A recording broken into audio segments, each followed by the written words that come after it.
અહીંયા કોઈ મરી ગયો કામ કરો તમે કામ કરો તમારાથી નો થતું હોય તો ગમે એ અધિકારીને બોલાવો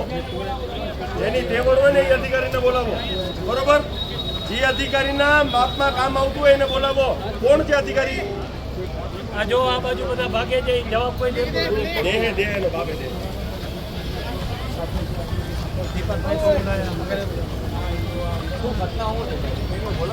ઘટના એ છે કે આ સવારથી લાઈન લીકેજ છે એનું હજી કોઈ નિવારણ નથી આવ્યું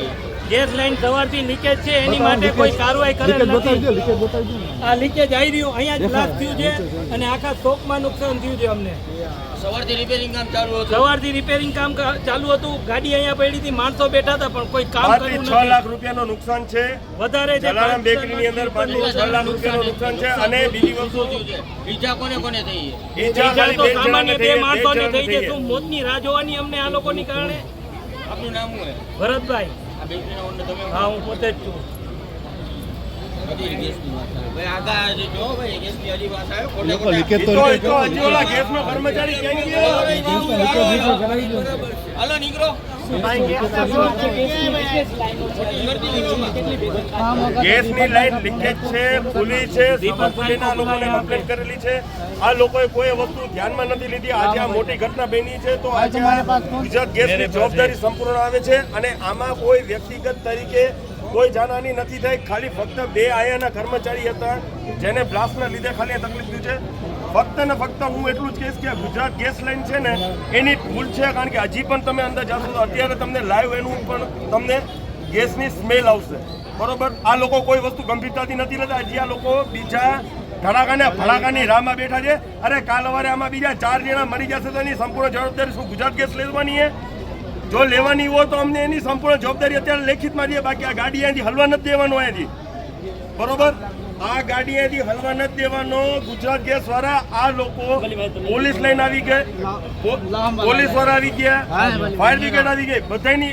જવાબદારી બધે લીધી ગેસની લાઈન હજી લીકેજ છે દાદા હજી લીકેજ છે આ લોકો કોઈ ગંભીરતાથી નથી લેતા હજી લીકેજ છે આ લોકો હલકામાં લે છે હજી લીકેજ છે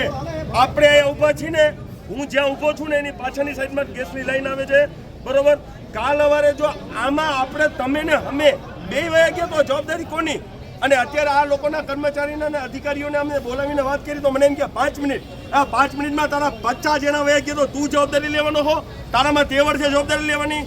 જો લેવાની જવાબદારી તેવડ હોય તો અત્યારે અમને લેખિતમાં આપી દે ને બાકી તું તારે મન પડે કર બરોબર બાકી આ વસ્તુ ખોટી છે ને આ વસ્તુ બહુ ખોટી રીતના લે અત્યારે આ લોકોને ખરેખર ને કામે લાગવું જોઈએ એની જગ્યાએ લોકો પોતાની રીતે આલે છે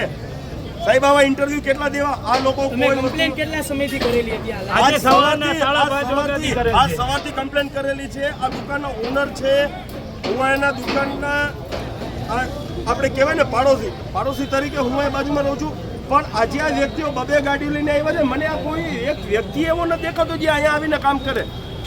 એક વ્યક્તિ ન દેખાતો અને એમ મને કે 5 મિનિટ ઉભા રહ્યો 5 મિનિટ ઉભા રહ્યો એટલે મારે 5 મિનિટમાં રાહ જોવાની અહીંયા જેટલા જેના મોઢા જોવા આવ્યા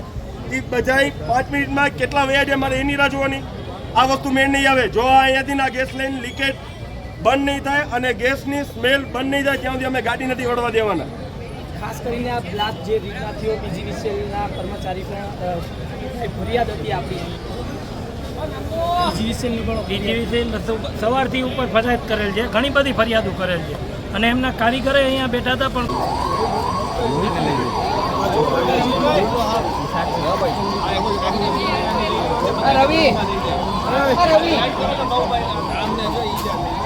આ બહારથી ગ્રાહક છે અહીંના જ છે અમારે અમે બાજુના એરિયામાં રહી છીએ અને આવી રીતના છોકરાને ખારી લેવા મોકલો અને આવી રીતના બનાવ બની ગયો છે હા વાંધો રાખો અને અત્યારે અમારે સારવારની જરૂર છે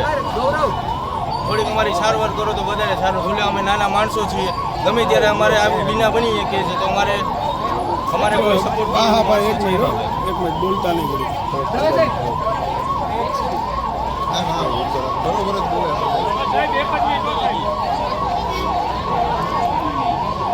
કાચ રાખતો બેટા આગળ કાચ લઈ ગયો કે શું થયું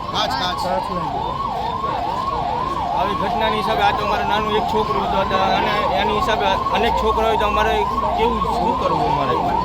કોઈ વાંધો નહીં. લઈ લે અને નીકળી જવા દો.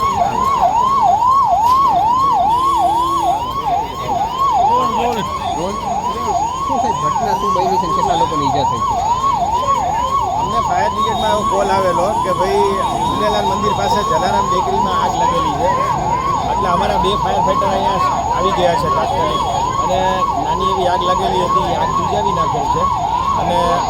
અહીંયાથી એવું જાણવા મળ્યું છે કે ભાઈ 2 લોકોને ઈજા થઈ છે. એટલે 2 જે ઈજા થયેલી છે એ લોકોને હોસ્પિટલ લઈ ગયા છે અને બાજુમાં અહીંયા કોર્નર ઉપર જીએસપીસીની